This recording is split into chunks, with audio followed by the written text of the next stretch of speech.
విలేకరులందరికీ కూడా నమస్కారం. ఈ రోజున ఉభయ గోదావరి జిల్లాల గ్రాడ్యుయేట్స్ ఎమ్మెల్సీ ప్రచారంలో భాగంగా భీమవరం పార్లమెంటరీ నియోజకవర్గానికి రావడం జరిగింది. ఇక్కడ వాసు గారి ఆధ్వర్యంలో మేము వివిధ కళాశాలలకి తిరిగి గ్రాడ్యుయేట్స్ అందరినీ కూడా జీవి సుందర్కి ఓటేయమని ఒకటో ప్రాధాన్యత ఓటేసి బలపరచమని అభ్యర్థం తెలపడం జరిగింది. ప్రతి ఒక్కరూ కూడా సానుకూలంగా స్పందించారు. ఏదైతే ప్రభుత్వం పూర్తి నిర్లక్ష్యం చేస్తుందో, ఇచ్చిన ప్రామిసెస్ అన్నిటిని కూడా దేన్ని చేయలేమని కూడా వాళ్ళు ప్రకటించారో అది చాలా బాధాకరం. చాలామంది యువత నిరుద్యోగంతో బాధపడుతున్నారు. గ్రాడ్యుయేట్స్ చదువు కంప్లీట్ చేసుకున్నారు కానీ ఎవరికి కూడా సరైనటువంటి ఉద్యోగం లేదు, ఉపాధి లేదు. పోనీ ఏదైనా బిజినెస్ పెడదామంటే ఆర్థికంగా ప్రతి ఒక్కరు కూడా ఇక్కడ ఉన్న వాళ్ళు అందరూ కూడా middle class and below middle class. వీళ్ళని బ్యాంకులు రుణాలు ఇచ్చి ఆదుకోవాలి.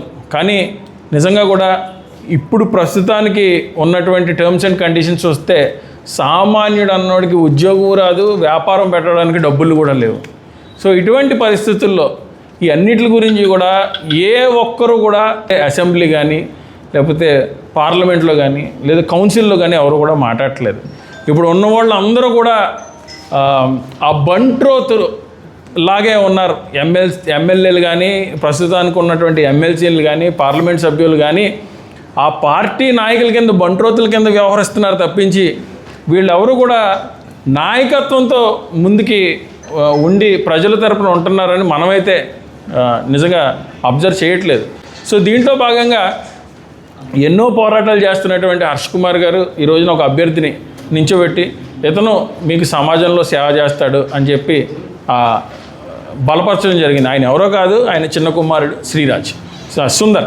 సో సుందర్ని మీరందరూ ఓటేసి గెలిపించడం ద్వారా ఖచ్చితంగా ఈ ఓటు హర్షకుమార్ గారికి వేసినట్టే.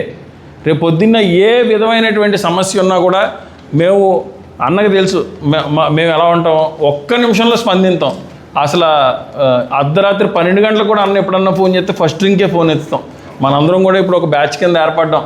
నన్ను కూడా మీలో ఒకళ్ళ చూడండి, మనందరం కలిసి ముందుకెళ్దాం అని తెలుపుకుంటూ ఖచ్చితంగా సుందర్ని బలపరిచి ఒకటో ప్రాధాన్యత ఓటు వేయమని మీ చుట్టాలకి, మీ శ్రేయోభిలాషులకి, మీ ఫ్రెండ్స్కి ప్రతి ఒక్కరికి కూడా చెప్పి ఆశీర్వదిస్తారని కోరుకుంటూ సెలవు తీసుకోండి. Thank you.